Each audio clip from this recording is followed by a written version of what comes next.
Halo, apa kabar? Assalamualaikum warahmatullahi wabarakatuh. Senang sekali bisa kembali menjumpai Anda semua dalam program Off the Record, membaca berita di balik berita. Bagaimana kabarnya Anda sekarang? Apakah sudah mulai libur, masuk kantor? Mungkin ini sekarang liburnya Nataru ya, Natal dan Tahun Baru. Jadi terus anak-anak sekolah juga pada libur. Jadi mungkin Anda masih sudah di dalam perjalanan atau sudah di tempat-tempat wisata, tempat liburan. Kami akan temani Anda dalam program Off the Record baca berita di balik berita bersama kami. Saya Hersu Bin Arif. Dan saya Gibeta senang sekali menjumpai teman-teman semua pada awal pekan di sudah minggu-minggu terakhir. Minggu Kita terakhir ya. meninggalkan tahun Ya, 2025 ya. ya. Dan kita di media selalu nggak biasa nggak pernah inget sih sebenarnya ya Mbak Agi ya soal kapan libur, apakah itu tanggal merah, apa libur akhir tahun, apa libur Idul Fitri kadang-kadang selalu ingat tapi karena kesibukan di keluarga. Tapi tetap saja ya kalau waktunya kita piket masuk ya kita masuk kerja kan gitu ya Mbak Agi. Jadi buat kita kalau sekarang harus tetap menemani Anda yang berlibur, no problem. Itu sudah jadi apa ya, sudah built in di dalam kita setelah puluhan tahun, lebih dari hampir 40 tahun menjadi wartawan. Jadi nggak sirik lagi, nggak terganggu lagi dengan orang yang bisa menikmati liburan. Oke, kita mau ngomongin apa ini, Mbak? Karena situasinya sebenarnya tidak cukup kondusif ya untuk liburan karena banyak sekali bencana-bencana daerah yang menyusul. Bahkan beberapa tempat wisata sekarang juga mengalami bencana seperti di Guci Ya. ya, di lereng Gunung Slamet itu yang di kawasan sebenarnya Tegal atau Waleri ya kalau Guci ini keluarnya ya. Saya lupa sekarang aja Masuknya ke Tegal ya Mas Tegal Erso. ya. Kita naik ke Guci kan biasanya dari Tegal ya. Oke. Nah, Ya. itu kan juga mengalami banjir tapi saya lihat ya kalau batang-batang kayu yang hanyut di sungai di Guci itu beda dengan yang di Sumatera ya Mbak ya. Bukan gelondongan-gelondongan kayu yang Beda terpotong. karena di sana pertambangan dari atas di atasnya ya. Oh, Eh, di sana tambang. Jadi ini banyak sekali yang em, material ini memberikan ya. informasi Hmm. ya bahwa di atas itu memang gunungnya di Gunung Slamet sebenarnya sudah sering ini diungkapkan oleh masyarakat, oleh LSM apa dan sebagainya Mas Hersu dan lagi-lagi ini merupakan validasi ya bahwa kalau gunungnya itu gundul terus kemudian mudah longsor ya inilah yang kemudian Ya. terjadi ketika hujan deras melanda daerah tersebut yang dimana kita melihat ya yang serem banget karena memang Guci itu kan kalau kita pergi ke Guci memang ada lokasi wisata yang sangat luas tapi penduduk sekitar pun juga masing-masing membuka penginapan-penginapan dengan kolam air panas masing-masing begitu jadi memang seperti apa pipa-pipa atau ini yang mengalirkan air panas dari satu satu lokasi ke lokasi lainnya itu kan banyak sekali ya Mas Irsu sehingga makanya kita melihat bagaimana banjir bandang itu di situ banyak sekali yang berwarna seperti kabel-kabel yang agak besar hitam-hitam itu sebetulnya adalah pipa-pipa air panas yang kemudian mereka semuanya ikut longsor, ikut mengalami longsor dan ngeri banget itu kalau sampai ada yang misalnya melebar keluar dari kan sekarang kan sudah banjir bandang ya artinya masuk ke perumahan itu ngeri banget karena itu materi juga yang nggak kalah seremnya sama kayu gelondongan itu juga materi keras begitu yang kalau terkena kita ya sangat-sangat berbahaya. Iya, iya, iya. Padahal ini namanya Gunung Selamat ya, mestinya ya, karena ulah manusia, Iya. hal kerakusan manusia, jadi malah nggak bikin selamat ini. Jadi itu Iya oke. ya betul. Selamat Sindoro Sumbing 3S itu kan sangat-sangat terkenal ya. Sebetulnya apa itu kekayaan kita yang harus kita apa ya Mas Hersu lingkungan di daerah sana gitu harus kita Jaga, jaga. kita rawat, itu kan ya. Iya, dan produksi sayurnya itu sangat hebat sekali karena saya juga pernah mendaki salah satunya Gunung Sumbing misalnya sebelum kita masuk ke ini kita nginep di tempat Pak Lurah dan untuk naik ke gunungnya kita harus berjalan melewati ladang-ladang sayur yang hijau seperti itu luar biasa begitu. Sayang banget kalau di atasnya itu kemudian memang di sana area pertambangan ya, tapi ya itu tadilah Ya. rusak semuanya. Yes, oke. Oke, mari kita ngomongin ini. Apakah kita masih nggak kaitannya dengan bencana, ada topik-topik lain nih, Mbak Agi? Ya, ya, Mas Irsu mungkin kita perlu ya melihat apa yang dilakukan oleh pejabat Ya, terutama dalam hal ini coba kita sudah lama tidak melihat apa yang dilakukan oleh Gibran begitu, wakil presiden. Oke, ini dari tunggu lama ini. Iya betul, pekan yang lalu kita banyak membahas yang lain. Sebenarnya ini sudah terjadi sejak pekan yang lalu sampai dengan sekarang gitu. Hmm, Karena Gibran ini kan memang sedang berada di lokasi bencana. Terakhir memang ada di Nias ya, saya lihat dari akun kok, Instagramnya. ya. Nias sebetulnya tidak menjadi salah satu lokasi bencana di Sumatera, tapi memang di sana Warganya banyak yang jadi korban, Mbak, yang di Tapanuli di Tengah, Tapanuli ya, Tengah, banyak yang betul. Karena hampir Bolga juga, 50%, ya. ya, warga Tapanuli Tengah itu adalah dari Nias ya, merantau ke sana. Biasalah orang Indonesia itu kan saling bertukar tempat begitu di mana rezeki itu Nggak berada. jauh kalau dari Nias ke Tapanuli Tengah itu hanya nyebrang saja, Iya, nyebrang lautan. Nah, betul, lokasi tapi yang saya tidak lihat ada jauh. spanduk walaupun tidak terkena bencana langsung, saya lihat ada spanduk-spanduk yang terpajang itu yang menyambut Gibran yang mengingatkan agar jangan sampai terjadi perusakan alam di situ juga gitu, Mbak Agi. Iya, iya, iya, iya betul. Tapi kita akan membahas soal bagaimana Gibran ini dari satu lokasi ke lokasi lainnya, begitu apa yang dia lakukan, ya nggak ada peningkatan gitu, nggak naik kelas gitu kalau kita kita boleh boleh Ini menilai begitu saya ya salah, Mas Heru. saya nggak mau ngomong lagi bahwa Mbak Agi salah berharap seperti itu. Oke, lanjutkan Mbak Agi. Soalnya kalau ngomong nanti saya balas gitu Iya. ya. Jadi memang kalau kita lihat ini tidak salah. Yang rame pada pekan yang lalu itu adalah komentar dari Ibu Susi ya. Ibu Susi ini sampai berkomentar keras loh Mas Hersu. Dan komentarnya coba saya bacakan ya. Sebetulnya mengomentari unggahan eh, dari akunnya Kompas. Jadi Hmm. di sini Kompas mengunggah di akun X. Bapak Ibu sinyalnya sudah baik belum? Tanya Wakil Presiden Gibran Rakabuming Raka kepada warga. Belum, jawab warga kompak dan antusias. Nanti kita segera pasangkan Starlink ya, biar bisa segera menghubungi teman-teman, saudaranya di tempat lain. Internetnya belum jalan, bla bla. Silakan bisa melihat sendiri di X begitu.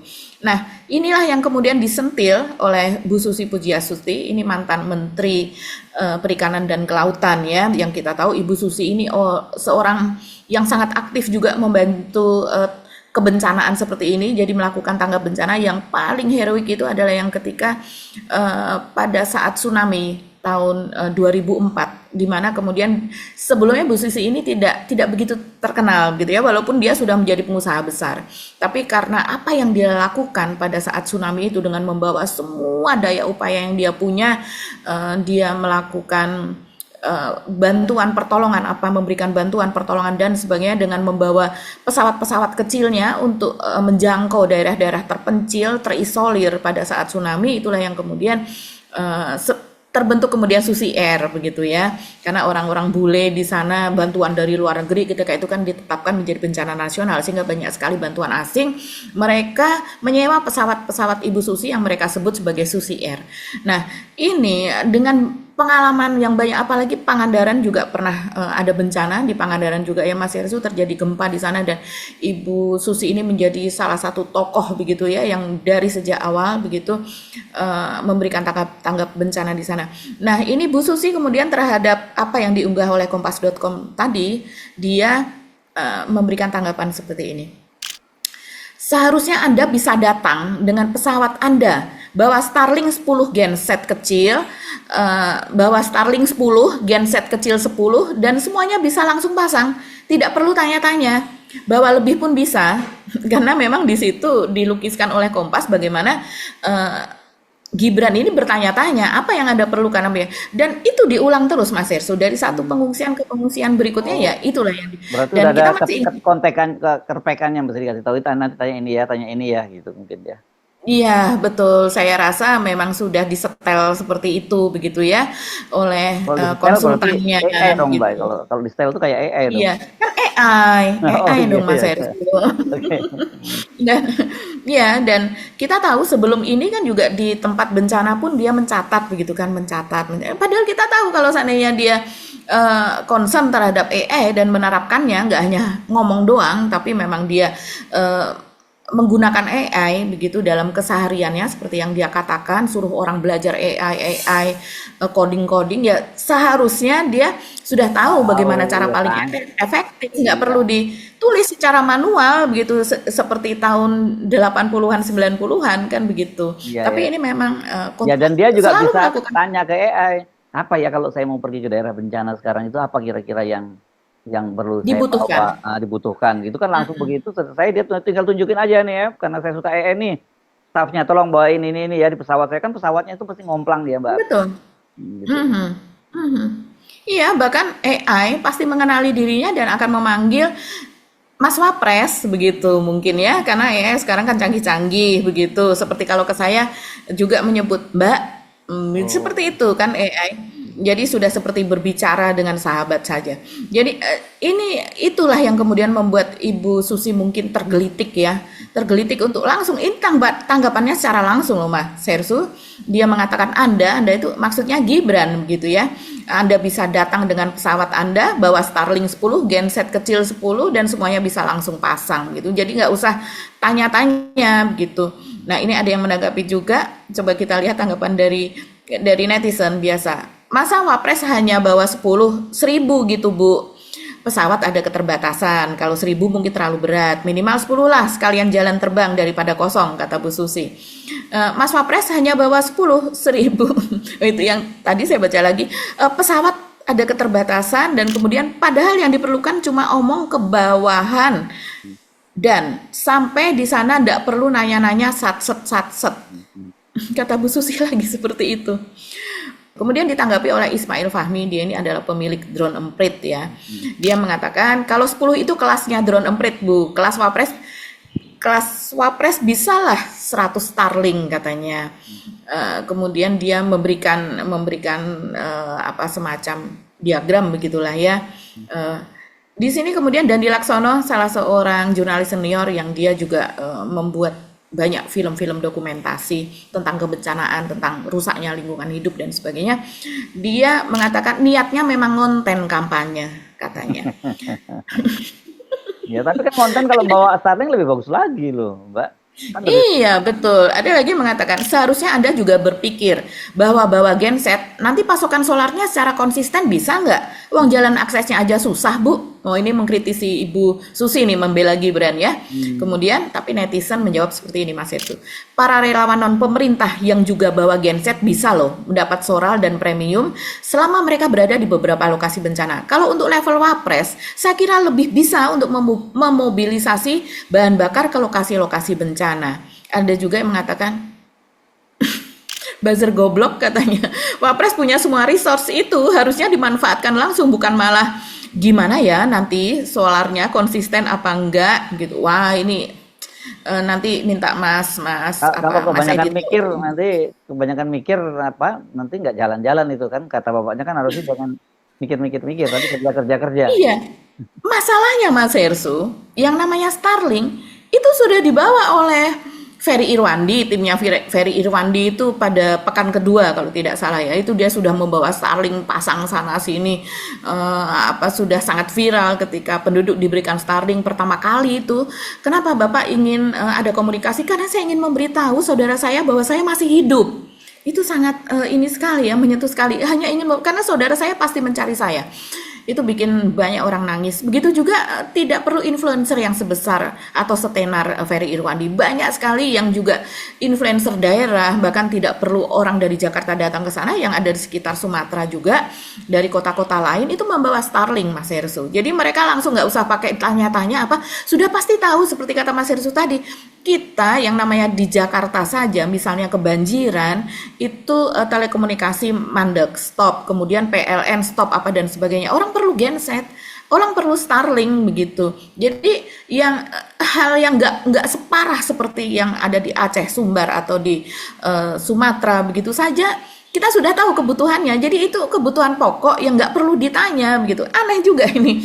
Dan kemudian coba saya lihat lagi ada lagi ini Ibu apa namanya Ibu Susi begitu yang dia juga ini soal pejabat ya ini dikatakan oleh Ibu Susi. Dia mengatakan cara pejabat hadir di lokasi. Dia mengatakan seperti ini.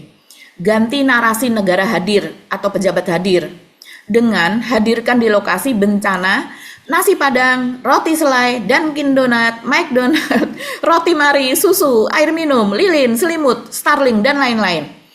Hal-hal di atas yang lebih ditunggu oleh masyarakat di sana, bukan negara atau pejabat hadir.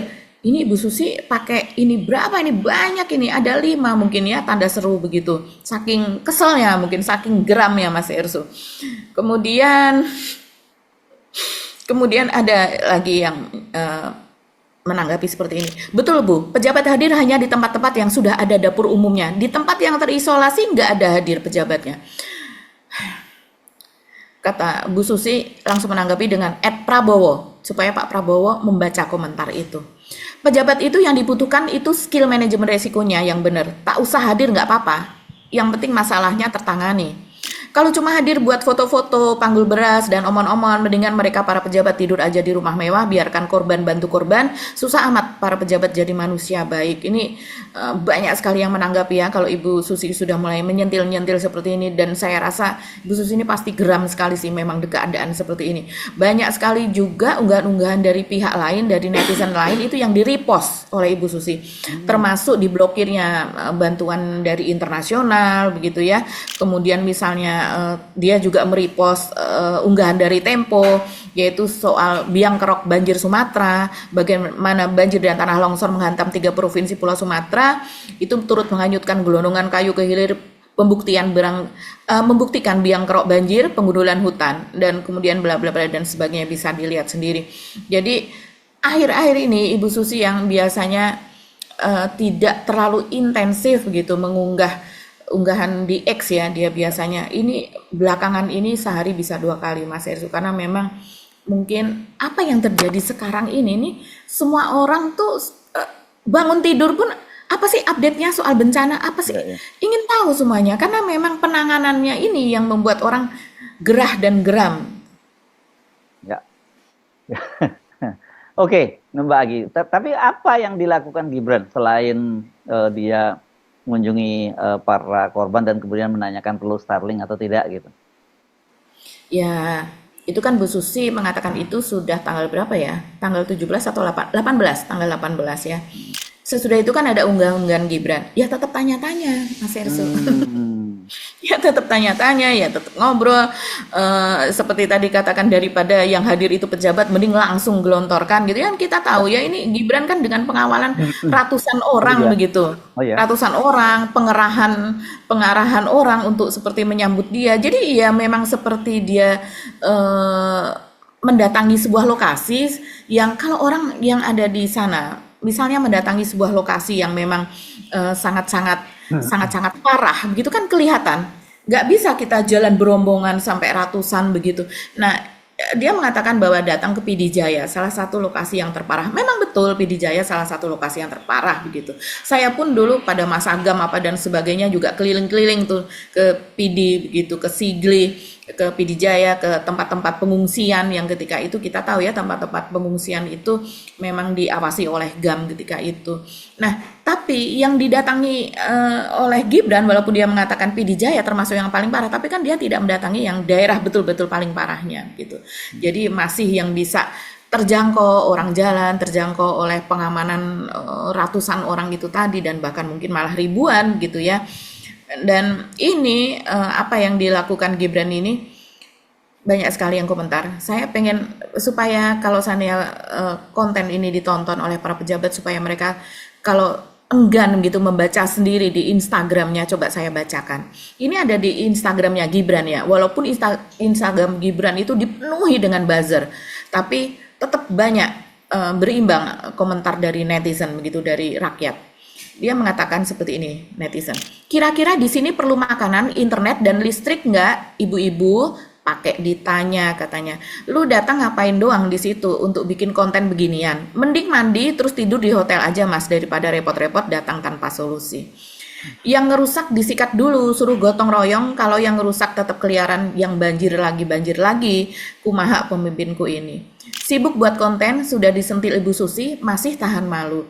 Ya, karena Ibu Susi sudah membuat pernyataan itu beberapa hari yang lalu ya, dan kemudian kontennya masih begini. Gagah Pak Gib, sehat-sehat Pak Gib, biasanya para buzzer seperti itu. Oh, Jos kerja Mas Wapres, tanpa banyak bicara dengan love yang banyak sekali. ya memang nggak bisa Semangat bicara terus. banyak. Memang problemnya Iya, nggak bisa bicara. semangat terus Mas, badai pasti berlalu katanya. Pak Wapres jangan terlalu baik Pak, entar para buzzer jantungan loh Pak, begitu. Jadi ada juga yang tetap ya, tetap banyak sekali kritik. Antara lain seperti ini, langsung bawa kebutuhan ini bencana, bukan malah tanya butuh apa ke korban bencana. Yang lainnya, kosong, fufu fafa dan sebagainya. Wah, ini masih terus diteruskan ya. Anak haram konstitusi, tanpa ayah dia hanyalah. Tanpa paman dia hanyalah. Eh, dan kemudian dikutip-kutip lagi perkataan-perkataan dari Fufu Fafa begitu yang 99,99% adalah Gibran. Luar biasa manusia yang satu ini katanya. Itu pernyataan dia sendiri untuk dirinya sekarang ya konteksnya. Cari sensasi melulu, itu komen dia kepada orang lain yang sekarang sepertinya relate kepada apa yang dia lakukan. Itulah Wapres kita, begitu ya. Dia mengomentari Wapres dulu dan sekarang relate kepada dirinya. Yang milih bodoh katanya itu relate juga pernyataannya dia dulu kepada dirinya saat Oh, ini. dia nyebutnya begitu Ada dulu ya. Yang dulu dia pernyataan Fufu Fafa kan seperti itu Mas Ersu, dan semuanya itu terekam ya. Saya tahu ada beberapa teman saya itu yang ya seperti Mas Roy Suryo juga kan merekam semua yang seandainya suatu saat ini dibuka maka tinggal dibuka saja. Banyak teman saya, tidak hanya Mas Roy Suryo, itu mengatakan saya rekam sampai saya simpan dalam sebuah file tersendiri. Ada juga mengatakan datang ke pengungsian bukan untuk mencatat keluhan, yang dibutuhkan adalah bawa kebutuhan yang sangat diperlukan. Orang kena bencana kok ditanya-tanya butuh apa. Tapi buzzernya mengatakan seperti ini loh, keren sekali Pak Gibran, kami bangga. Iya, keren memang. Jangan, apa Mbak ada Agi? yang mengatakan kosong katanya, datang tanpa tujuan, pelanga-pelongo yang jadi tujuan. Contoh anak yang dicarikan pekerjaan oleh bapaknya. Iya, tapi kan dia janji 19 juta lapangan Iya kerja. dong. Ya, jadi dicariin Iya. pekerjaan bapaknya bisa menciptakan 19 juta lapangan kerja. Itu kata Papa ya. Iya, ada lagi satu saja nih komentar ini lucu. Karena ternyata sebaliknya gitu ya. Wapres terbaik dalam penanganan bencana. Wih, Pak Yusuf Kala katanya. Oke. Oke, oke. Sudahlah tentang Gibran, ya Ya, memang ya. kapasitasnya segitu mau bagaimana Ah, lagi iya, iya, teman-teman. iya, iya. Ya. Tapi ini bagus juga Mbak Agi kembali teringat dengan Gibran. Dia kemarin-kemarin udah lama tuh nggak ingat kelihatannya. Oke. Loh, ini termasuk seperti yang dikatakan oleh Dandi Laksono tadi ya Mas Ersu. Ini salah satu kampanye loh. Kita kembali mengingatkan Ya, rakyat di bawah seneng yang begini-beginian gitu. Walaupun dampaknya tidak terlalu, orang nggak terlalu signifikan, tapi kehadiran seseorang begitu itu sudah melekat gitu, melekat dalam ingatan mereka. Apalagi nanti kalau misalnya pas Pilpres 2029 disertai dengan bansos apa dan ya, ya. sebagainya, ya Tapi saya cuma masuklah tuh barang. membayangkan orang-orang yang mendampingi Pak Gibran ini gitu. Apa yang mereka pikirkan gitu ya. Yang mereka pikirkan, saya rasa ya kita kan beberapa teman kita yang wartawan juga mendampingi dirinya gitu. Kita nggak Oh, usah sebutkan nama.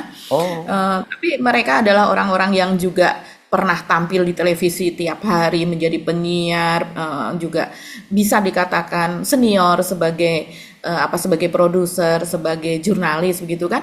Tapi memang kan tujuannya itu Mas Hersu, ya saya digaji, saya dibayar untuk ini, untuk mengangkat Gibran, untuk memframing, untuk membuatkan konten seperti konten soal hilirisasi, nikel apa dan sebagainya. Ketika itu kan kita tahu siapa yang membuatnya gitu. ya, ya. Terima kasih Mbak Agi atas penjelasannya. Karena saya sering bingung kalau saya menempatkan diri saya dalam posisi seperti itu apa gitu kira-kira yang saya kerjakan. Oke, kita pindah deh. Yang ada yang cukup menarik dan cukup serius, saya kira yang juga lagi ramai adalah cuitan dari mantan Wakil Menteri Luar Negeri Dino Patijalal ya, yang dia mengingatkan ada 4 poin yang dia ingatkan kepada Menteri Luar Negeri Sugiono. Dan saya yakin satu, Pak Dino Patijalal ini pasti banyak sekali mendapat informasi dari dalam internal Kementerian Betul. Luar Negeri, jadi ya infonya cukup valid. Yang kedua, dia sebagai seorang diplomat dia cukup matang, cukup senior gitu ya. Dan dia Sangat juga senior. ya, dia juga lahir dari keluarga diplomat. Jadi kalau dia bicara soal Mhm. itu otoritatif gitu loh maksud saya, Mbak Agi. Betul. Mhm. Iya ya, betul. Jadi apa yang dikatakan oleh Dino Patijala, ini saya jadi ingat masa-masa meliput tahun Hmm. 90-an, tahun 2000-an begitu ya. Dia juga masih muda dan kita juga masih muda lah, Oh iya, lari-lari di lapangan bisa pernah muda ya Mbak Agi. pernah muda sebentar. Iya, jadi apa ya, sebagai seorang diplomat karir ya, dan kita tahu Dino Patijalal ini salah satu yang diplomat yang menonjol lah ya, cerdas begitu. Dan dia juga pernah menjadi duta besar di Amerika Serikat. Dia pernah menjadi wakil menteri luar negeri di masanya SBY. Dia pernah juga sempat menjadi jubirnya SBY juga ketika itu. Jadi tentu saja ini banyak sekali pengalamannya. Dan kalau Mas Hersu bilang bahwa tentu dia mendapatkan informasi dari dalam dari Ordal, ya pastinya kita tidak akan pernah putus hubungan dengan tempat kerja yang sudah puluhan tahun begitu kan. Dan sekarang sekarang ini memang orang-orang dari dalam itu banyak sekali membocorkan kan Mas Hersu tentang info-info di dalam, seperti halnya kita juga mendapatkan bocoran-bocoran dari orang yang ada di dalam. Bahkan anggota kabinet pun juga memberikan bocorannya kepada Ya, kita, banyak walaupun ada banyak yang banyak yang curhat malahan. banyak yang curhat gimana ini begitu ya. Cuman kita nggak bisa menyebutkan dan kemudian secara telanjang kalimatnya kita kutip gitu. Jadi muter-muter dulu Ya kalau parafrase memberikan lah ya informasi. setidaknya ya. Iya, Hmm. betul, betul. Jadi mungkin kita perlu dengarkan ya Ya. apa yang dikatakan oleh Dino. Ya. Menlu Sugiono yang baik, saya Dino Patijalal membuat pesan ini sebagai sesepuh Kementerian Luar Negeri, sebagai pendukung politik luar negeri, sebagai ketua Ormas Hubungan Internasional terbesar di Indonesia dan di Asia, dan juga sebagai rakyat. Saya juga membuat pesan ini sebagai orang yang sudah berkecimpung dalam diplomasi selama hampir 40 tahun, baik dari dalam maupun luar pemerintah. Ada 4 kritik dan pesan saya untuk Menlu Sugiono untuk kesuksesan diplomasi Indonesia. Pertama, mohon luangkan waktu lebih banyak untuk memimpin Kementerian Luar Negeri. 2, mohon Menlu Sugiono dapat berkomunikasi dengan publik mengenai langkah-langkah politik luar negeri Indonesia. Ada ilmu dari Menlu Ali Alatas bahwa foreign policy begins at home, yang berarti segala langkah diplomasi di luar negeri akan percuma kalau tidak dijelaskan, dipahami, dan didukung publik di dalam negeri. Lihat saja bagaimana Menteri Keuangan Purbaya dalam waktu singkat menjadi sangat populer dan dihormati publik karena ia rajin sekali memberikan penjelasan mengenai kebijakan keuangan negara. Dalam 1 tahun terakhir, Menlu Sugiono belum pernah sekalipun memberikan policy speech baik di dalam maupun di luar negeri. Juga tidak pernah melakukan wawancara khusus dengan media mengenai substansi politik luar negeri, baik di dalam maupun di luar negeri. Dan dalam 1 tahun terakhir, jarang sekali ada penjelasan publik dari Menlu mengenai langkah-langkah politik luar negeri Indonesia, selain pidato awal tahun yang telah menjadi tradisi Kementerian Luar Negeri. Kami tidak ingin melihat Menlu Sugiono mendapat predikat sebagai silent minister. Kami prihatin juga bahwa komunikasi Menlu Sugiono secara dominan dilakukan melalui Instagram yang penuh dengan foto dan video, tapi tidak ada suaranya. Dan kami juga melihat Menlu semakin menjauh dan semakin menutup pintu kepada publik untuk urusan hubungan internasional.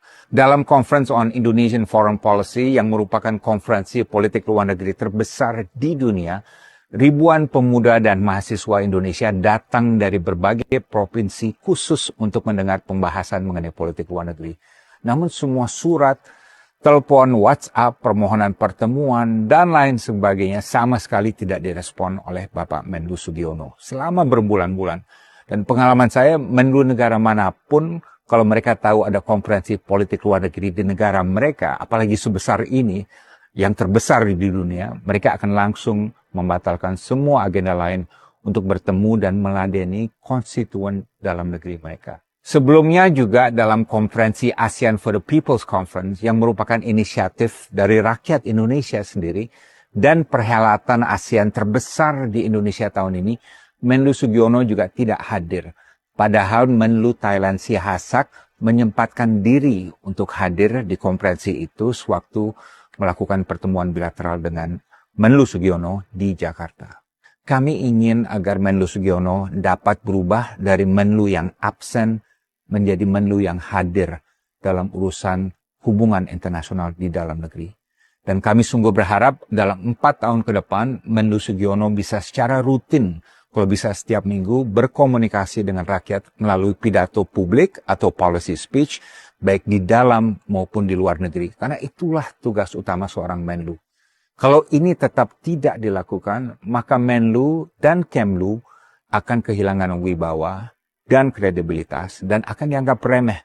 Karena dalam dunia diplomasi ini, yang paling unggul adalah mereka yang paling vokal dan persuasif. 3, mohon Menlu Sugiono dapat engage dengan stakeholders atau pemangku kepentingan hubungan internasional, baik yang mendukung maupun yang kritis. Ini tentunya konsisten dengan prinsip pemerintah yang melayani rakyat dan dekat dengan rakyat.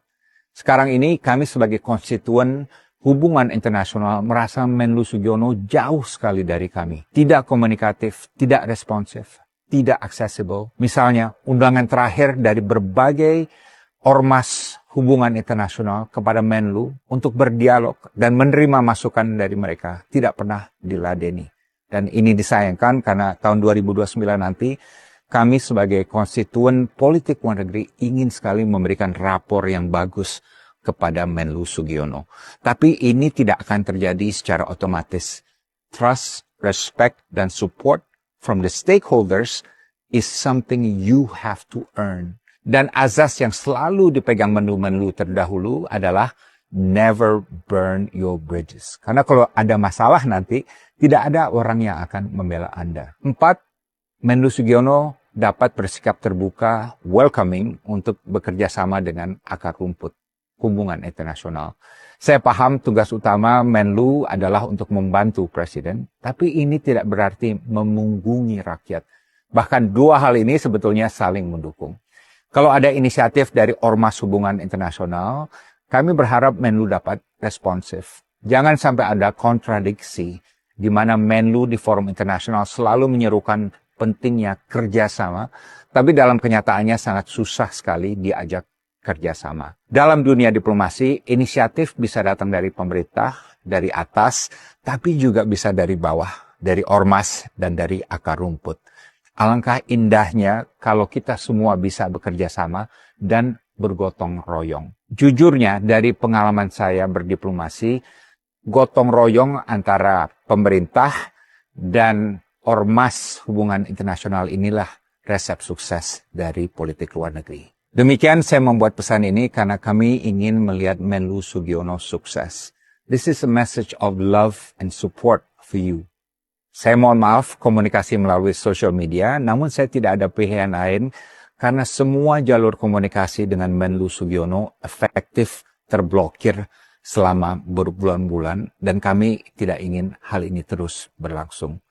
Menlu Sugiono, remember, you only have one shot at history. Kalau semua usulan kami tadi dilakukan agar Menlu lebih banyak waktu memimpin Kemlu, menjelaskan politik luar negeri kepada publik, merangkul ormas-ormas hubungan internasional, dan terbuka pada uluran kerjasama dari masyarakat, maka saya yakin Menlu Sugiono akan menjadi Menlu yang cemerlang. Kalau semua ini tidak dilakukan, maka Kementerian Luar Negeri akan redup, diplomasi Indonesia akan merosot, dan Menlu Sugiono akan dicatat sejarah dengan nilai merah. Saya Dino Patijalal, speak truth to power, speak truth to the people, wisdom without fear. Ya, kalau betul apa yang seperti katakan oleh Dino Patijalal, kita prihatin juga ya, saya prihatin. Saya dengan situasi itu lagi. Iya, jadi ada 4 poin ya, itu Dino minta supaya Menlu yaitu Sugiono ini diminta lebih fokus pimpin Kementerian Luar Negeri. Jangan seolah-olah ini seperti, kalau saya melihatnya seperti autopilot seperti itu. Kemudian yang kedua, jarang ngantor lah gitu ya, dia jarang ngantor, lebih banyak di sana ya sebenarnya dia ya. Iya, bocoran dari dalam seperti itu. Kemudian perlunya komunikasi publik soal politik luar negeri. Ya kalau di undang-undang itu mbok datang. Apalagi caranya eventnya internasional yang datang ratusan sampai dengan ribuan orang dan membicarakan soal komunikasi dan kemudian kebijakan-kebijakan luar negeri dari negara Republik Indonesia ini begitu. Kemudian juga untuk merangkul pemangku kepentingan dan akar rumput serta lebih terbuka begitu.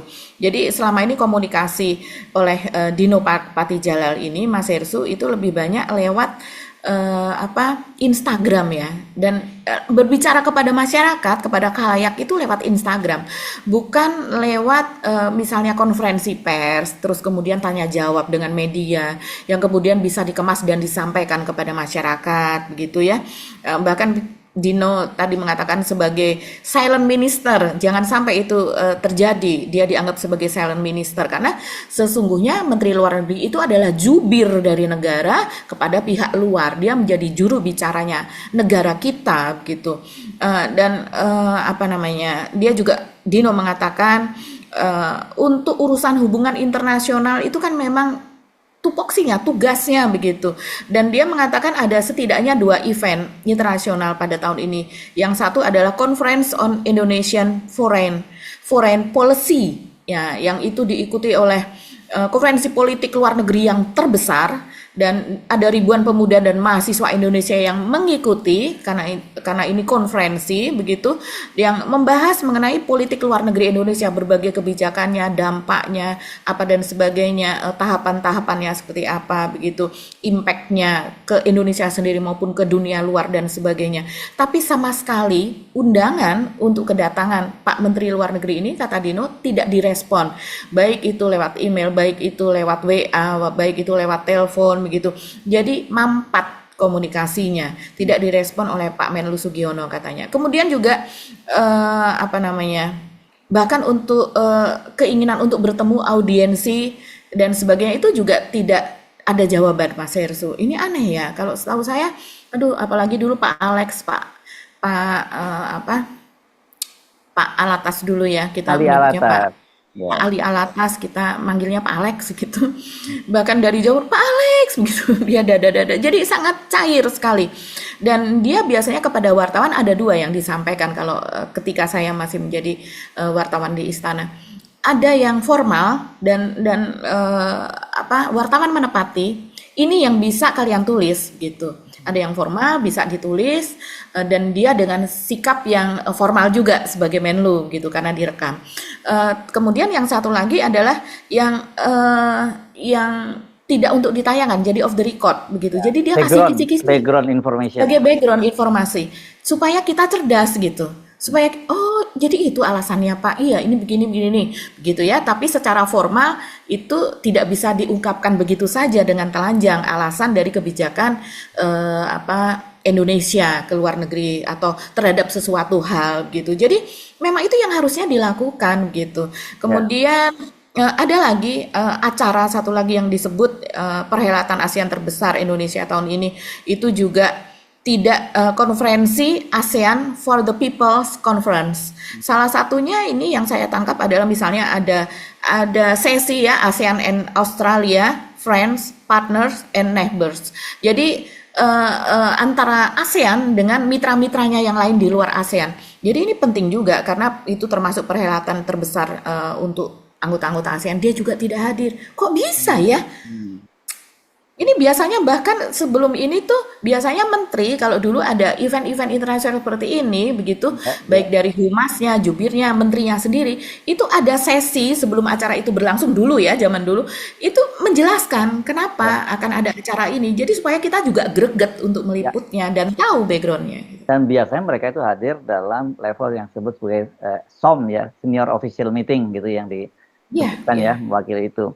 Ya memang pengalaman banyak sekali ya Pak, tapi kalau saya lihat memang orangnya sangat serius sih Pak Sugiono itu ya. Saya nggak kenal secara pribadi gitu, tapi kalau yang Anda cerita tadi Pak Alex, Pak Ali Alatas itu memang iya, pengalaman saya bahkan ketika kita melakukan perjalanan sangat panjang ke luar negeri ya, ketika melakukan kunjungan ke berbagai negara bersama presiden ya, nggak selalu serius, bahkan kita banyak bercanda begitu, cerita ngejuk sama Pak Ali Alatas ya.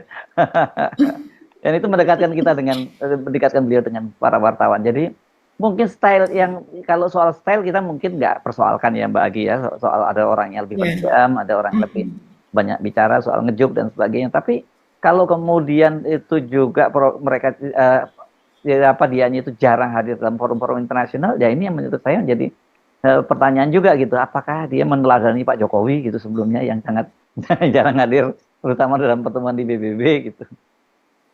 Kalau melihat latar belakang pendidikannya begitu ya, tentu saja di sekeliling Pak Prabowo itu lulusan SMA Taruna Nusantara. Dan kemudian dia juga dari militer, sempat di Akmil, sudah lulus begitu kan, dan bertugas, tapi kemudian keluar dan ikut Pak Prabowo begitu kan sejarahnya. Dan Apa ya pangkatnya terakhir apa ya? Letnan atau udah kapten waktu dia mundur lagi. sepertinya masih Letnan 2 mungkin Oh, ya. Letnan. Oh, baru Coba. dong ya. Iya, kalau melihat track recordnya kan Menlu Sugiono ini kan memang pengalamannya lebih banyak melekat kepada Prabowo saja begitu Mas Hersu ya.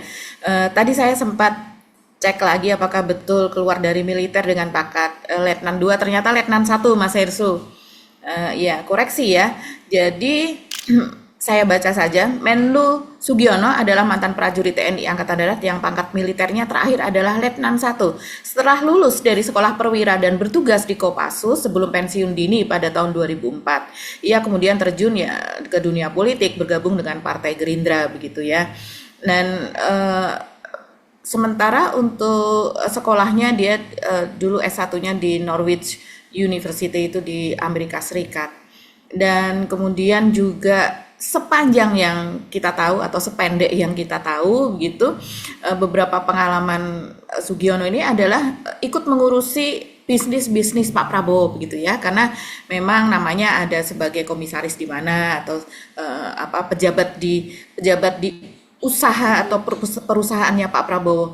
Sementara kalau yang kita ketahui, kita dulu juga sempat beberapa kali main ke Hambalang gitu ya, kita melihat siapa saja ajudan Pak Prabowo, sesprinya Pak Prabowo begitu ya. Memang Sugiono dianggap yang paling senior ketika itu. Jadi misalnya seperti Sudaryanto itu kan juniornya Angga Raka Prabowo, juga di bawahnya Agung Surahman, apalagi itu belum lama ya, baru pemilihan yang tahun 2019 lah, jadi masih sangat muda. Ada sebenarnya Mbak yang lebih senior, itu Edi Prabowo yang Edi Prabowo, ya itu yang pernah jadi Menteri Kelautan dan kemudian ditangkap oleh KPK ya pada waktu itu ya. Itu paling senior sebenarnya. Gitu. Betul, ini masih di bawahnya kan. Edi Prabowo juga dari Akmil dulu ya. Akmil, jadi tapi keluar dia, saya nggak tahu ini Sugiono itu dari sekolah militer di Amerika atau dia dari di sekolah di Amerika dan masuk militer, kan banyak seperti itu angkatan itu. Betul. Atau dia dari Akmil Mbak. Kalau dari Norwich mungkin dia termasuk yang perwira di sekolah di Amerika, dan Pak Prabowo pada waktu itu ingin banyak sekali perwira TNI juga punya pendidikan dari luar negeri. Jadi mereka ini ada 2 jalur pada waktu itu yang jadi perwiranya. Oh iya betul. Ada jalur dari akademi militer, ada jalur dari sekolah-sekolah di luar negeri, seperti apa tadi yang di pertanian, Anda Wakil Menteri Pertanian sekarang Sudar kalau nggak salah dari Jepang. Betul. Ya dia kalau nggak salah ya. Iya. Malah dia sudah doktor kalau ini Mas Hersu ya. Oke. Nah itu tapi kemudian setelah Pak Prabowo kemudian jatuh, bahkan ketika kemudian Pak Prabowo pergi ke pengasingan, ini karir-karir anak-anak muda yang sekolah di luar negeri ini jadi militer itu yang memang jadi terhambat gitu Mbak pilihannya. Mungkin mereka kemudian ya udah pilih ikut Pak Prabowo dan sebagainya. Mungkin seperti itu ya.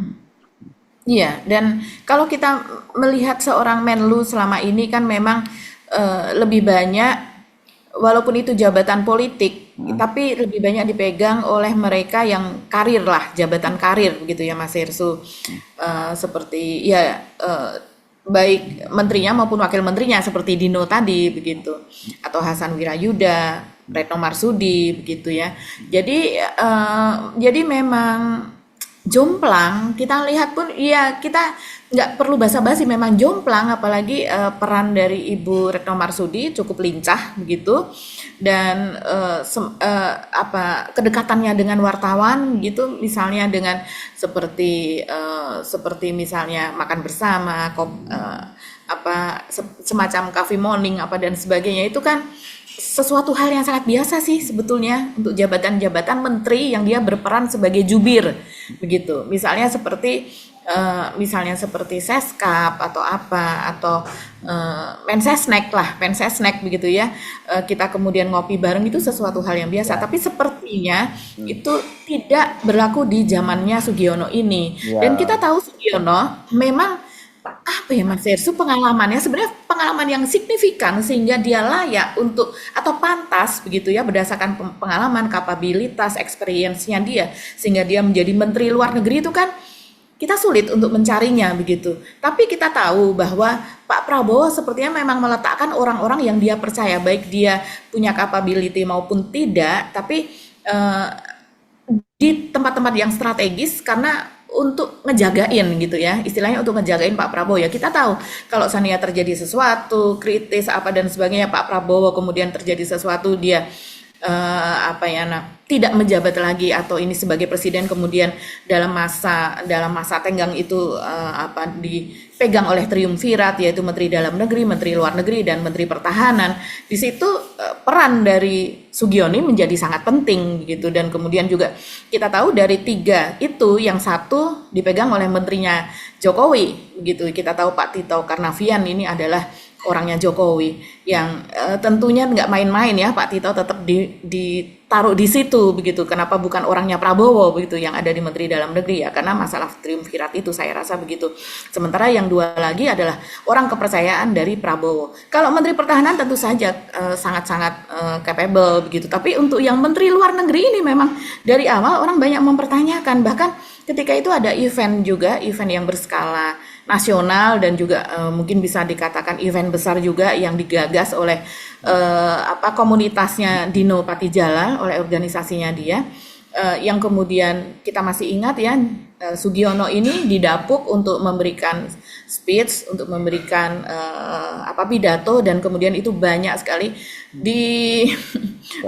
sekali dikritisi begitu bahkan ya dibully lah begitu karena tidak sesuai apa yang dia katakan itu begitu dengan kapasitasnya nggak cerdas lah begitu ya apa yang dideliver oleh dirinya dengan kapasitas sebagai Menteri Luar Negeri. Oke, saya kira itu catatan dari Denny. Oh, dari siapa tadi kok jadi lupa dari Dino Patijalal ya. Dino bukan Denny lagi. Ya, mudah-mudahan aja catatan-catatan itu sampai kepada Pak Presiden. Itu harapannya. Tapi kalau toh kemudian apakah catatan itu sampai dan kemudian ditindaklanjuti, saya kira kalau lihat seperti tadi Mbak Agi Anda sampaikan preferensi memilih Pak Prabowo menjadi menterinya itu adalah orang-orang dekatnya. Ya saya kira kita sulit berharap terlalu banyak. Jadi mungkin yang diharapkan oleh teman-teman luar negeri ya oke lah Pak Sugiono tetap jadi menteri luar negeri tapi mulai belajar dong, mulai berubah dong, gitu, adaptasi dengan lingkungan yang ada di Kemenlu dan yang lebih penting lebih banyak meluangkan waktu ada di sana. Dengan meluangkan waktu itu kan berarti Pak Sugiono juga mulai banyak belajar tentang apa tradisi-tradisi, kebiasaan, aturan-aturan main di Kemenlu ya Mbak Agi ya karena Kemenlu ini memang ya ini komunitas yang tersendiri gitu dan kalau Anda sebut tadi ya itu semi PR loh ya memang mereka ini kan jadi PR Indonesia di dunia internasional gitu ya. Oke, Mbak Agi, kita akhiri perbincangan kita kali ini sampai ketemu lagi. Kami mohon pamit. Saya Ruswono Arif dan saya Gebeta. Terima kasih atas perhatian teman-teman semua. Tetap salam akal sehat. Wassalamualaikum warahmatullahi wabarakatuh. Waalaikumsalam warahmatullahi wabarakatuh.